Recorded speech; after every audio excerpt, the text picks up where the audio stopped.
Welcome to Enlightenment Unknown Life of a Spiritual Nomad. Join Reiki Master and Quantum Healing expert Wes Coons as he guides listeners through the depths of self-discovery and spiritual enlightenment to uncover the version of you we haven't met yet. Welcome to Enlightenment Unknown Life of a Spiritual Nomad. My name is Wes Coons and welcome back to the show. We are live on location inside the Reiki Wellness Center where my world headquarters happens to be.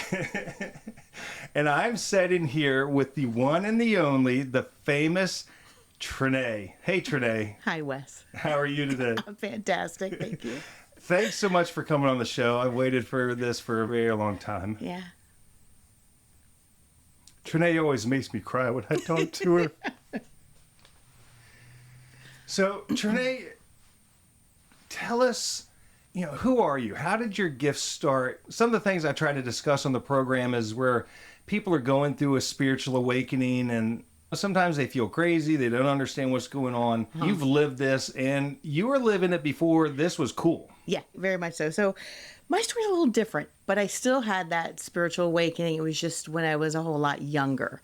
So a little background I think is kind of fun is my mother was a nun and she was Sister Trine in the convent for the Trinity.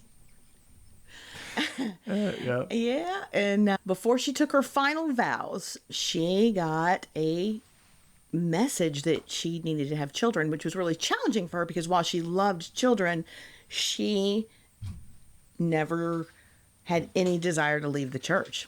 And so she talked to the priest. They decided it was for the best. And she and two of her other friends who were leaving the convent at the same time, they're from Chicago, Illinois. They decided to go on a vacation to Southern California. And they ended up at a beach party, and 3 ex-nuns met 3 sailors. And yeah, so I'm the punchline to that joke. But seriously, I am really fortunate in that while my mother was very deeply connected to her faith, when I was young, like 5 and 6, I saw things and I knew things and I could explain things that were unexplainable, and she didn't shut it down. So I feel very fortunate about that. She got curious instead. So she didn't get critical. She got curious, and that's really how it started for me. I thought everybody saw dead people. I didn't realize it was a thing. Of course, I'm talking to her about reincarnation stuff. This is as I got a little older, and she's looking at me like I've got 3 heads because, of course, how she was, her perspective and her faith was that was non-existent, especially in the early 70s, right? We didn't talk about that. So yeah, we moved a lot. My dad, I'd been to 18 different schools, I think, by the time I was 16 years old. So early on, I learned not to get connected to the physical world. And the only thing that was steady was the spirit world. And it was really interesting. And as I got older, obviously, and I got to Virginia Beach, what started to happen is I was able to build some roots and lay down some foundation. And for a short period of time, I even abandoned all of the gifts and all of the wisdom because I really just was so thrilled that I was accepted, normal, had friends, whatever you want to call it. I suppose normal is overrated. So yeah, a little bit. What's normal? What is normal? And what is that anyway? It's a construct. So for me, this journey has been my whole life, and it's just evolved and bloomed. And there were no books. We were on the cusp of the Bible Belt, right? So there was not a lot to go on. So early on for me, obviously, before social media and even having emails and internet. I just had me, myself, and my guides. And I had a turning point. A turning point for me was my dad died. And when he died, he came to me immediately and he asked me to do a healing class. And I thought, that is some bullshit. Like, that is dumb. And I was just newly married, and I did not want to even open myself up to the spirit world in that way. And I really resisted. And like anything for me personally, that if I am offering huge resistance to it, I have to stop and take a look at it. But I didn't learn that really until much later. So I was in huge resistance. My mother ended up scheduling a reading with this woman. Her name was August Armstrong, and she was very well respected and known in the alternative community from Delphi to New York and Georgia to New York. And I remember her taking my hand. My mom scheduled this reading, and I thought, this is a waste of your time, Mom. Like, I don't even believe in that stuff. And sure enough, the first words out of her mouth were, "Oh my God, we need to trade places. You need to be giving me the reading." So that started a journey of me reopening and reconnecting. And once I did that, Wes, it was like the floodgates opened, and I still resisted certain things. Like, okay, so this is in the early 90s that this happened. 92, 93. And I'm channeling extraterrestrials. I'm like, I don't even want to know about that. I'm just now kind of wrapping my mind around like past lives. Like, while I understood it as a child, I did go through that period of time where I blocked it out. And so I had to reopen and reintegrate. And that was really uncomfortable. I was just, like I said, newly married. And yeah, it was wild. All of this information opening up and coming through. So personally, how I landed here was I finally said uncle. And I said, you know what, Spirit, you want me to do this work? If you're so insistent on me doing this work, then you need to show me the way. At that time, especially here in Virginia Beach, anything alternative was very poverty mentality. People, and this is not a dig, but keep in mind, I am in my young 20s, my mid 20s in 1990s. So I was all about shaving my legs and wearing makeup and high heels, and all the alternative community at that time did not. And I swore, and I ate meat. There was no such thing as vegan back then. So everybody was vegetarian in the community. And so I ate meat, and I wore makeup and high heels and cleavage. And I just was very me, and I didn't fit. I still didn't fit into that community. I remember struggling with that, and I didn't match. And it was very, in addition to that, it was very poor in that I wore stilettos, they wore Birkenstocks, and no deodorant. Yeah. And so it was just a different time, and it was weird. It was very weird. If you meditated, you were a witch, or you were not Christian. If you meditated, you did not believe in God. And that was the mindset back then. And it's completely changed. And anybody listening today might go, really? Because it's changed that much.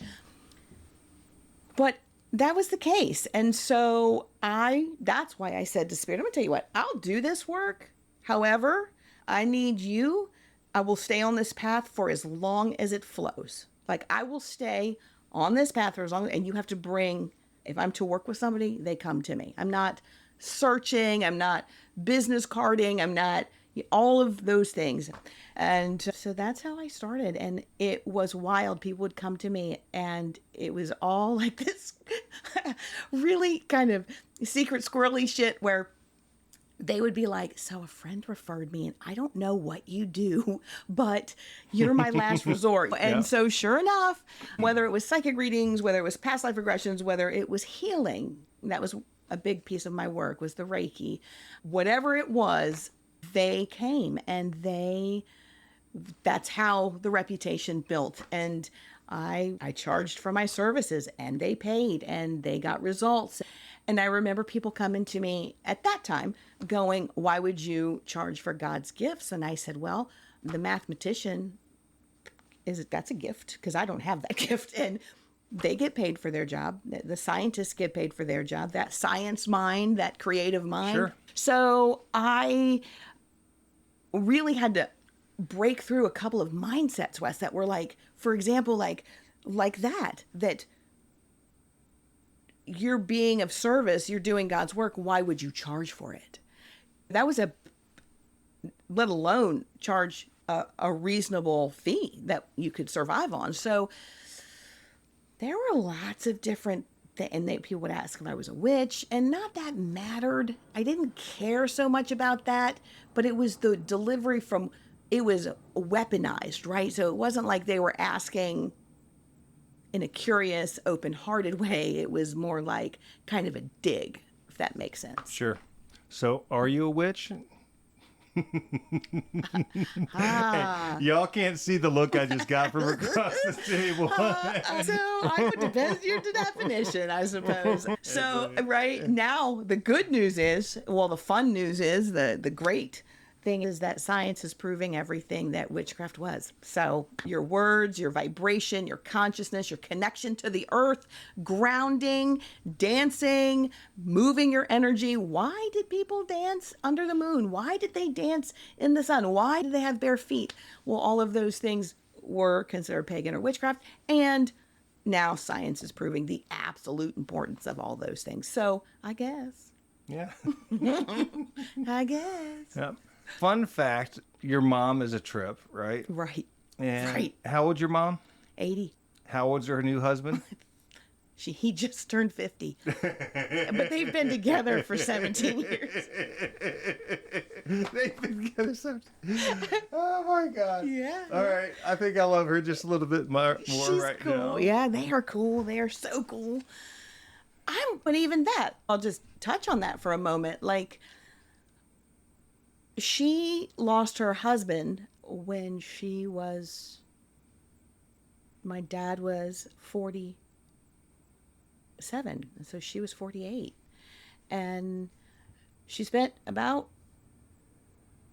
15 years, maybe 17 years, 15 years, celibate. Like, she had the love of her life. That was it. And I remember my husband, Eric, he's been on your show before. Many times. And he would say, Francis, here you go, Francis. That's a waste right there. We need to get you with somebody. It's like, that's a waste. It was so cute. He's like, I loved it. And so eventually, I introduced her to somebody who was very close to me, and they are perfect.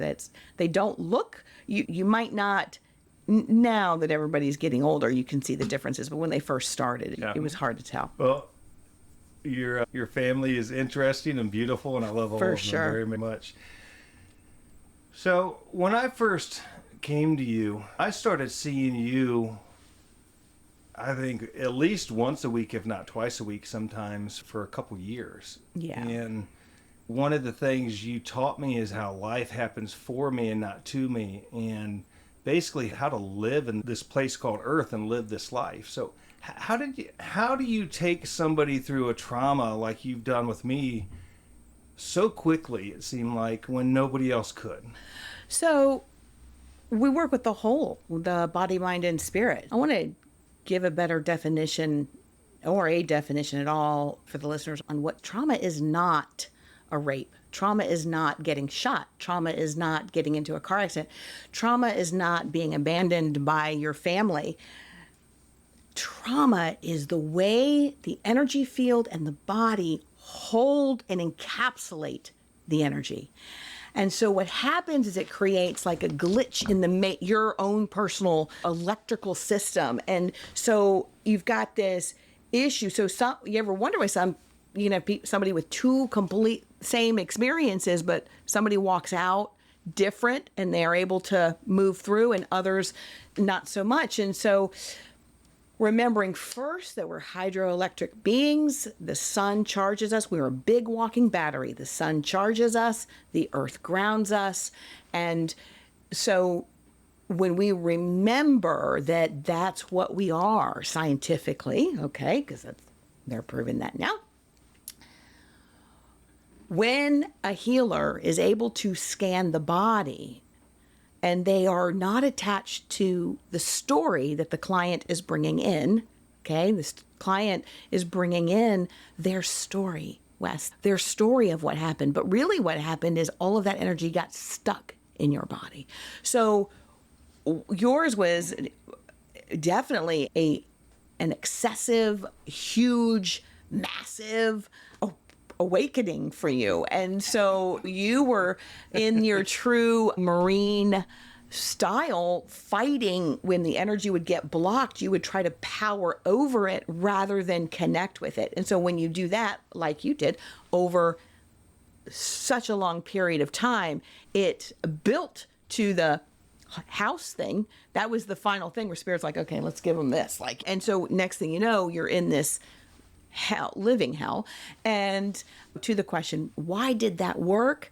A lot of reasons. One, I show up with zero attachment to the story you brought to the table.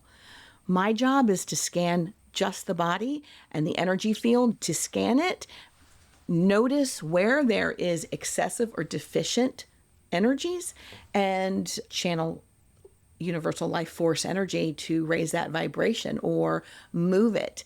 And the reason we would see each other on a regular basis, and sometimes 2 times a week, is because there was a healing version that came from the healer, myself, putting my hands in your field and working with you. And then there was also the reprogramming of the mind so that the old tape didn't have as much pull.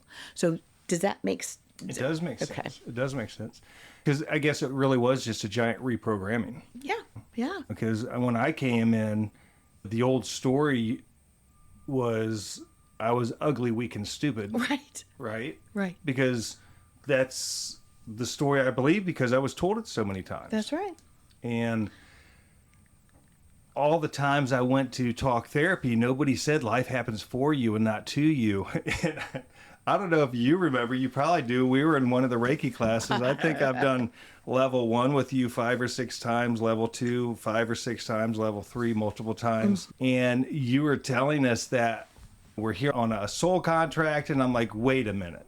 So you're telling me I'm sitting up there across the table from this cat, and we're agreeing he's going to do X, Y, and Z to me. And you said yes. I was so fucking pissed off. I couldn't see straight. And I want to address that because I think so.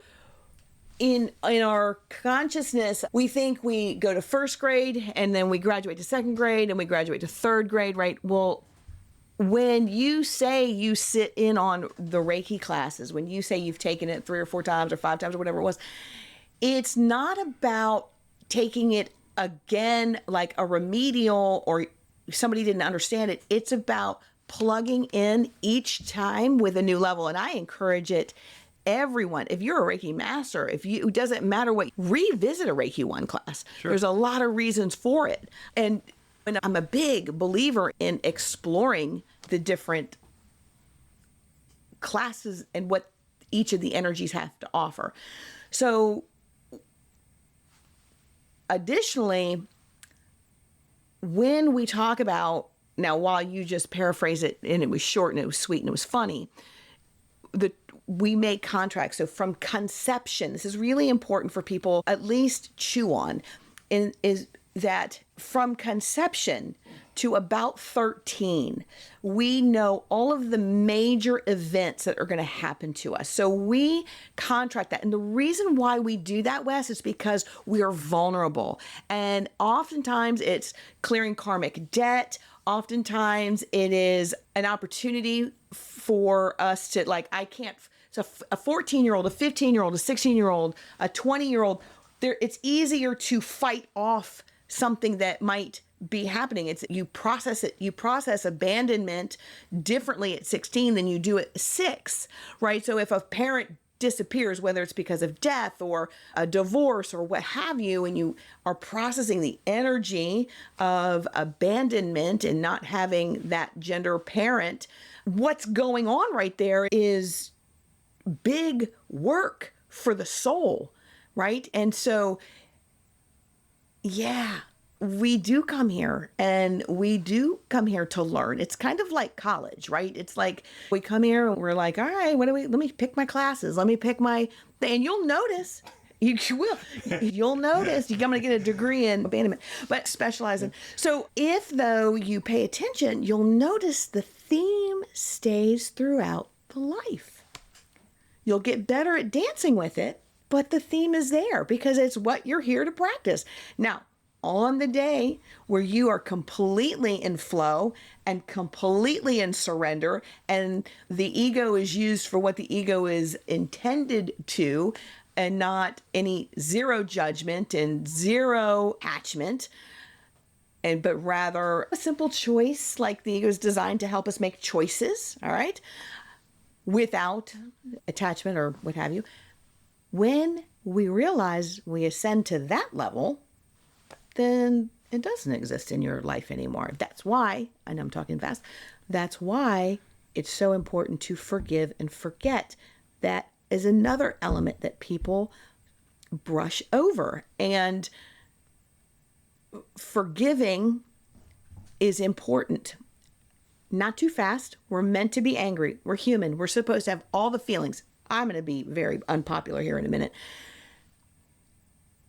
Unpopular perspective. You're supposed to be envious. You're supposed to get jealous. You're supposed to get angry. You're supposed to have all the feelings that a human is to feel. The choice is how long you're going to stay there. That's where the secret sweet spot is. So yeah, feel the feelings, any of them, whatever you want. However, understand that you do have the ability to stay in that or move through it. And the ego says, I should move through it in this amount of time. However, that's the point, is that the ego is in part keeping you in the wound because that's what it knows. And the more you are willing to drop into that place of peace and allow this process to take as long, fine, it'll take as long as it, and you got there finally. Yeah. Remember? Yeah. Like you finally got there and it was like, okay, fine. When you were like, Uncle, I get it. Now I get what you're saying, Trina. I actually remember where I was because it was in 2020, that particular call for you. And I remember where I was in the office. So forgetting is important because it takes it out of the energy field. So forgive is a step, but forgetting, what it does is when you can no longer recount the story in detail, that is spiritual growth. We want that. We want to go, yes, this experience happened to me, but your body isn't feeling it. Your mind cannot capture all the finite details it once used to, right? So Yeah. Well, when you said that, I remember being pissed, more than pissed. And I think it took me probably, I feel like 6 months to wrap my mind around it, maybe somewhere in there. But sure. For me, I'm in real estate. So I got to the point, I'm like, well, if this is a contract, I'm required to fulfill my contract. I didn't know how to get out of the victim energy of it. And in my mind, when I came to the reality, or I agreed that there was a contract in place, that allowed me to finally shift gears. Yeah, it made you, and it puts you in your power. So when I said from conception, when you can recognize that from conception to 13, you're operating on an agreement that your soul, your higher self implemented it. You're in your power. You can now at 20, 30, 40, 50, you're able to go, yeah, I see that. Okay. And I choose to step out of that. It's a better choice. And so free will is the name of the game anyway, buddy. Yeah. I mean, and we surrender our free will for a little while.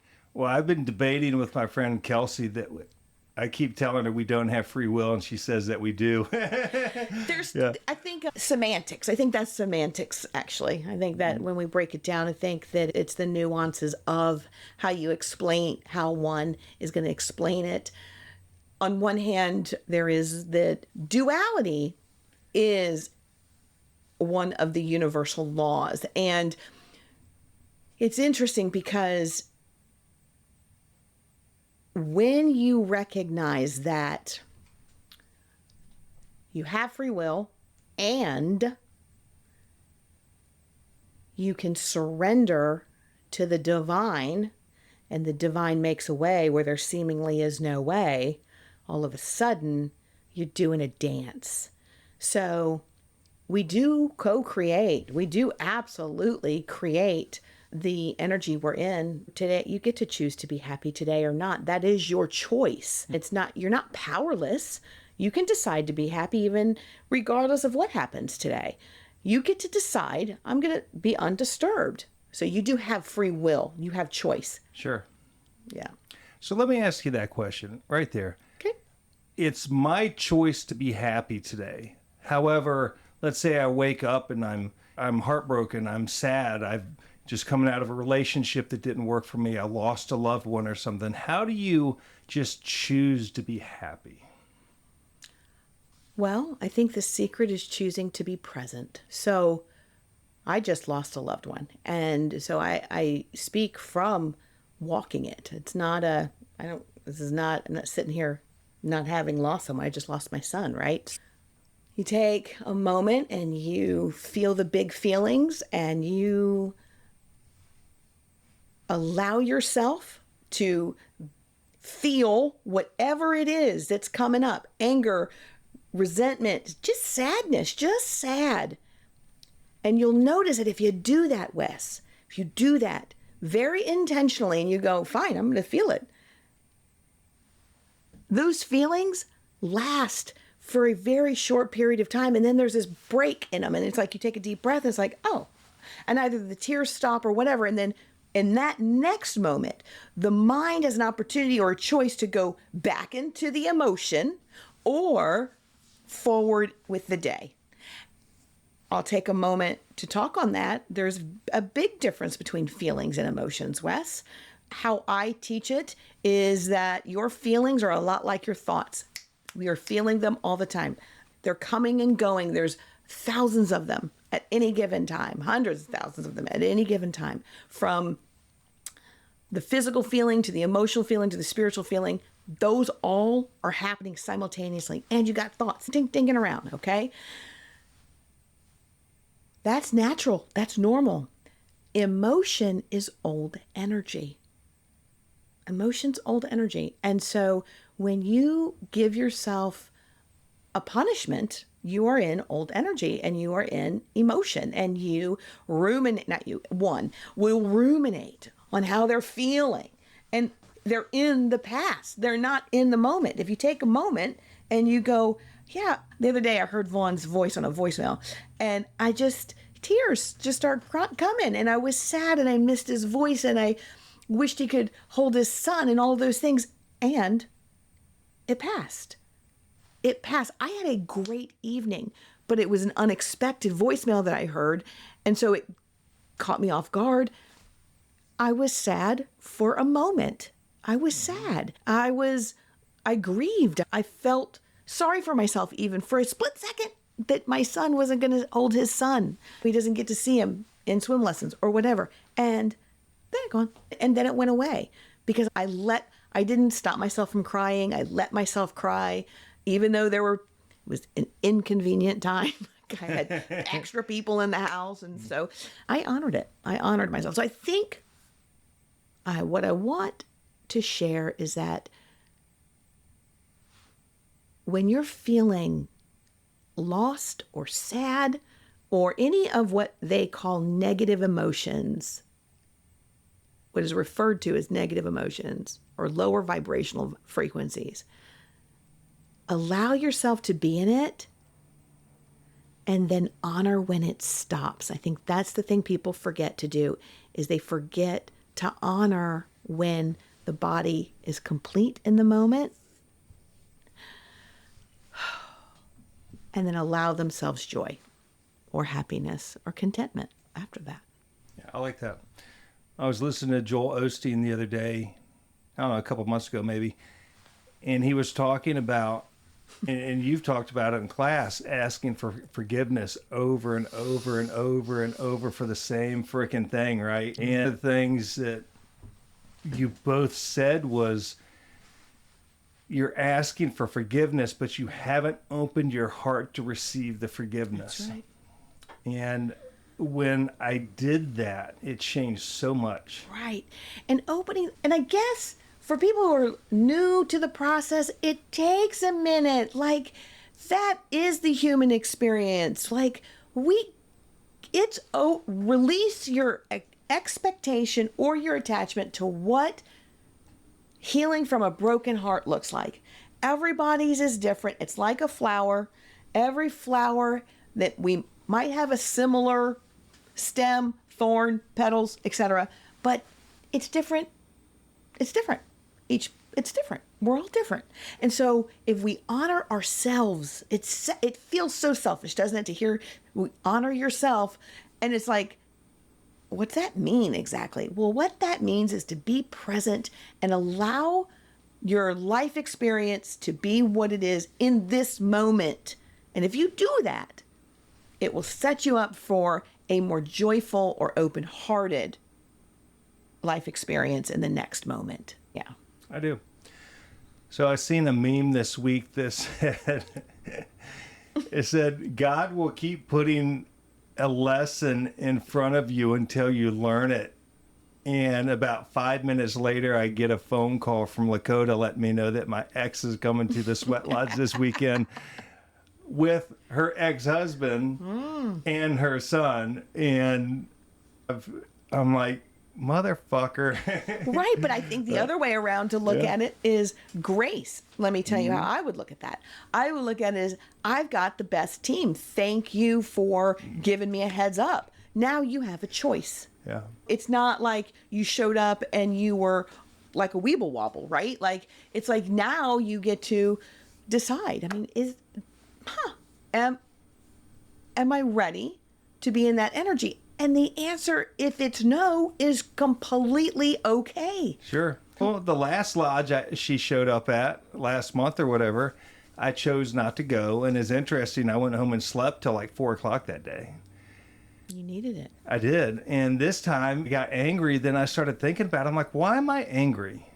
This person cared about me so much in spirit that she agreed to come here to fulfill a contract with me. And at the end of the day, she didn't do anything to me. I allowed myself to have those experiences because Wes didn't love himself enough to step out of the relationship and set up a boundary. That's right. And if I really look at the whole picture, I know how much she wanted to reconnect with her son and to bring him to the Sweat Lodge and to bring her ex-husband that's been struggling, who I really like her ex-husband. You know, what a blessing that is for the three of them to be able to do that together. And when I decided I was just going to have an open heart and invite everybody there and treat everybody with an open heart and love, my anger went away. Yeah, it's wild, isn't it? The secret to all the things is an open heart, an open mind, and an open heart. And I guess when we pause and breathe, we give ourselves a moment to make an intentional choice.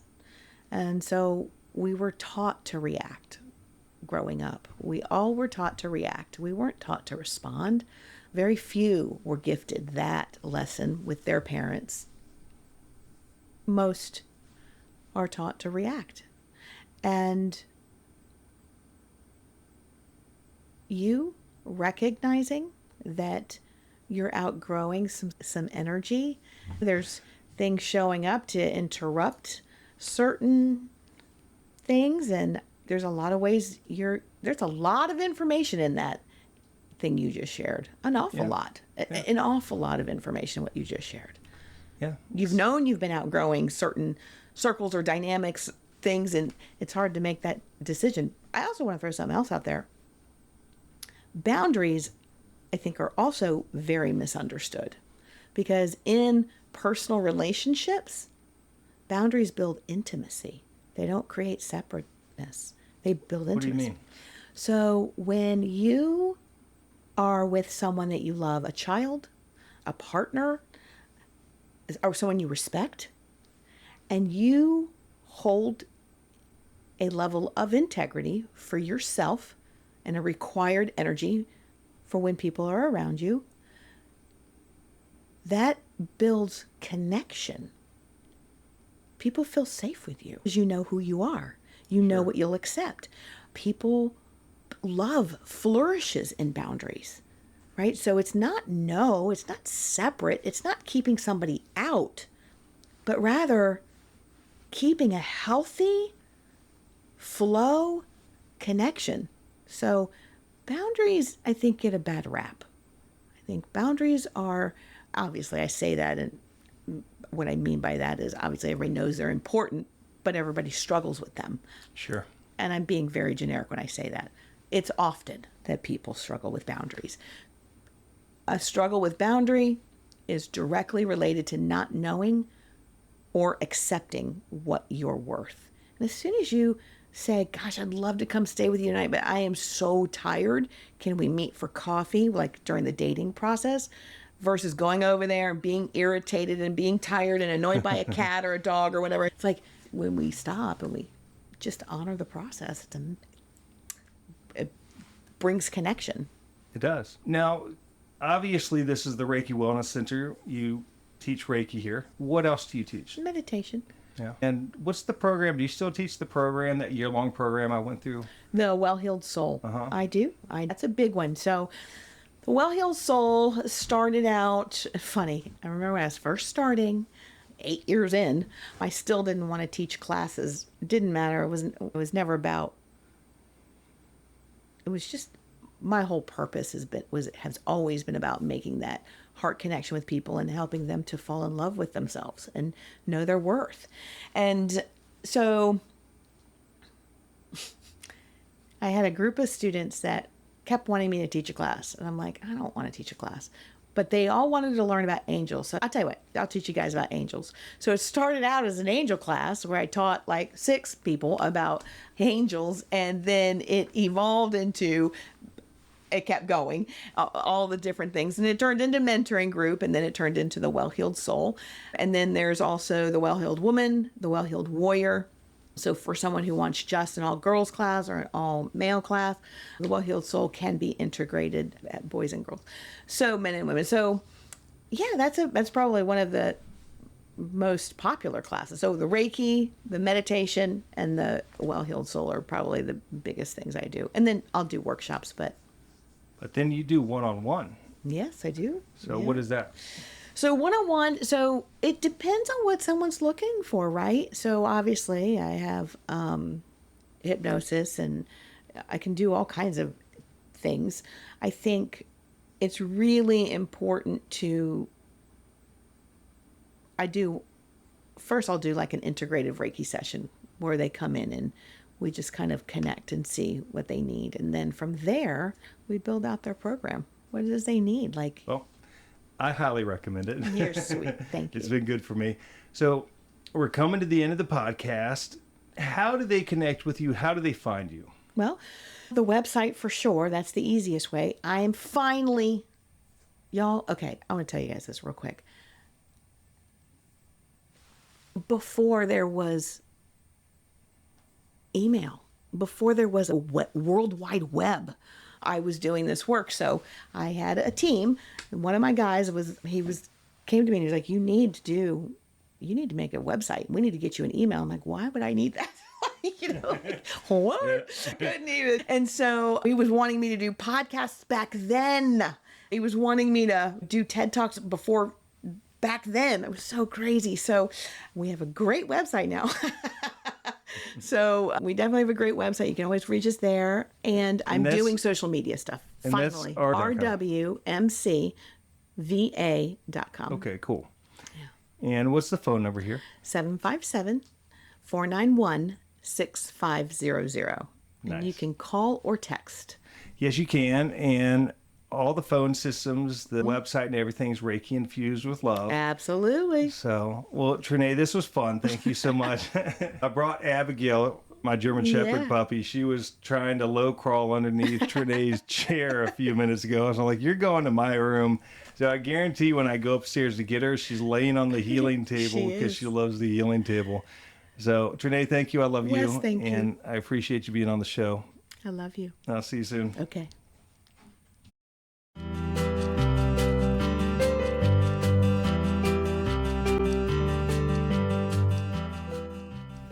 You've been listening to Enlightenment Unknown with Wes Coons, your guide on the quest for self-discovery and the version of you we haven't met yet.